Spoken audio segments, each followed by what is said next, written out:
ಮೆಕ್ಕೆಜೋಳ ಈರುಳ್ಳಿ ಬೆಳೆಗಳಿಗೆ ಬೆಂಬಲ ಬೆಲೆ ಖರೀದಿ ಕೇಂದ್ರ ಪ್ರಾರಂಭಿಸುವಲ್ಲಿ ವಿಳಂಬ ಖಂಡಿಸಿ ಜಿಲ್ಲಾ ಬಿಜೆಪಿ ವತಿಯಿಂದ ಪ್ರತಿಭಟನೆಯನ್ನು ಹಮ್ಮಿಕೊಳ್ಳಲಾಗಿದೆ. ಹೌದು, ಗದಗ ನಗರದ ಗಾಂಧಿ ವೃತ್ತದಲ್ಲಿ ರಾಜ್ಯ ಸರ್ಕಾರದ ವೈಫಲ್ಯ ಖಂಡಿಸಿ ಪ್ರತಿಭಟನೆ ನಡೆಯಿತು. ಕೃಷಿ ಸಚಿವ ಎನ್ ಚೆಲುವರಾಯಸ್ವಾಮಿ ಫೋಟೋಗೆ ಬೆಂಕಿ ಹಚ್ಚಿ ಆಕ್ರೋಶವನ್ನು ವ್ಯಕ್ತಪಡಿಸಿದರು. ಕೋಣ, ಎಮ್ಮೆ, ಎತ್ತು, ಚಕ್ಕಡಿಯನ್ನ ವೃತ್ತದಲ್ಲಿ ರಸ್ತೆಗೆ ಅಡ್ಡಲಾಗಿ ನಿಲ್ಲಿಸಿ ಪ್ರತಿಭಟನೆಯನ್ನ ಮುಂದುವರೆಸಿದ್ರು. ಎಮ್ಮೆಗಳ ಕೋಡುಗಳಿಗೆ ಸಿಎಂ ಸಿದ್ದರಾಮಯ್ಯ ಅವರ ಭಾವಚಿತ್ರ ಕಟ್ಟಿ ಆಕ್ರೋಶ ಹೊರಹಾಕಿದ್ರು. ನಂತರ ರೈತರ ಸಮಸ್ಯೆ ಸರ್ಕಾರ ಸ್ಪಂದಿಸುತ್ತಿಲ್ಲವೆಂದು ಆಕ್ರೋಶವನ್ನ ಹೇಳಿದ್ರು. ರಸ್ತೆ ತಡೆದು ಸರ್ಕಾರ ವಿರುದ್ಧ ಬಿಜೆಪಿ ಹಾಗೂ ರೈತರು ಕೆಂಡಾಮಂಡಲವಾಗಿದ್ದು, ಗಾಂಧಿ ಸರ್ಕಲ್ ದಿಂದ ತಹಶೀಲ್ದಾರ್ ಕಚೇರಿವರೆಗೆ ಪ್ರತಿಭಟನಾ ಮೆರವಣಿಗೆ ನಡೆದಿದೆ.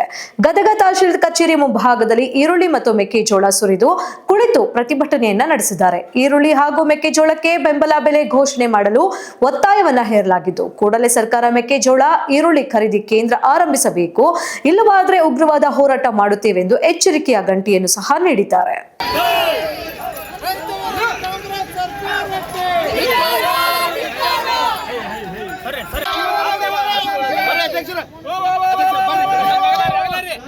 ರೈತ ವಿರೋಧಿ ಕೃಷಿ ಸಚಿವನಿಗೆ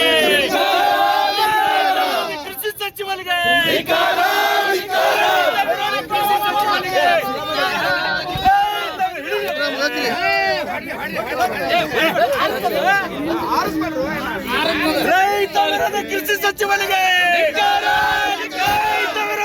ಸಚಿವನಿಗೆ ಹಾಳಾದ ಮುಖ್ಯಮಂತ್ರಿಗೆ ಮುಖ್ಯಮಂತ್ರಿಗೆ ಜಿಲ್ಲಾ ಉಸ್ತುವಾರಿ ಸಚಿವನಿಗೆ ಜಿಲ್ಲಾ ಉಸ್ತುವಾರಿ ಸಚಿವನಿಗೆ ಹಾಳಾದ ಮುಖ್ಯಮಂತ್ರಿಗೆ ಹಾಳಾದ ಮುಖ್ಯಮಂತ್ರಿಗೆ